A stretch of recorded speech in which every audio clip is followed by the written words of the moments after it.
Oh my god. How far along are you?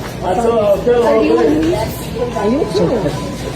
Placenta previa. What would mean if you have bleeding in the third trimester of pregnancy? Well, this bleeding doesn't always need to mean something worrying, but it's important to try and work out what could be going on. So if you notice any vaginal bleeding in pregnancy at any point, even if it's light and painless, you should definitely call your triage straight away. Now, the commonest reason is often to do with the cervix.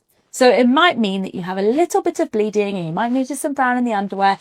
Could be following a lot of walking or a heavy exercise class or penetrative sex. And sometimes that means that a part of the cervix that changes in pregnancy responds to the pregnancy hormones called an ectropion. Just means the cervix is more likely to bleed. It's not dangerous. It doesn't need any treatment. And when we see it, when we do a speculum, we can say, that's why you've had bleeding. It's nothing to worry about.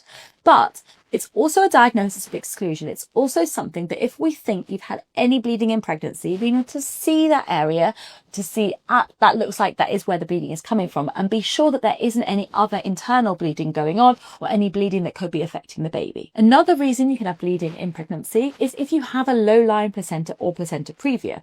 If you have that type of bleeding, it's usually painless, and it can range from light spotting to heavier red bleeding, but it usually happens because the lower part of the uterus stretches, or you might start to go into labour, the cervix starts to open, and anywhere that the placenta is attached can start to separate, causing bleeding. And that bleeding might stop on its own, but it can recur or become heavier without warning. So if you know the position of your placenta is low, it's really important to come in straight away with any bleeding. Other causes of third trimester bleeding include something like placental abruption, which is a more concerning problem where the placenta separates from the uterine wall in a sudden way. It usually causes pain, perhaps a hard abdomen. But again, any type of bleeding, you want to get checked out because this is the sort of thing we want to pick up on. If your labour starts early and it's progressing quickly, sometimes, again, as the cervix is changing, you can get a small amount of bleeding. Or when your mucus plug comes away, you can get a little bit of bleeding. So in summary, there's lots of benign reasons you can have bleeding in pregnancy, things that we might see and be able to reassure you about. But there are some more concerning this whole bleeding in pregnancy. So never stay home, never ignore it. Even if it's happening multiple times, you need to come in each time and be assessed for why you're having bleeding in pregnancy. Never wait to see if the bleeding settles on its own.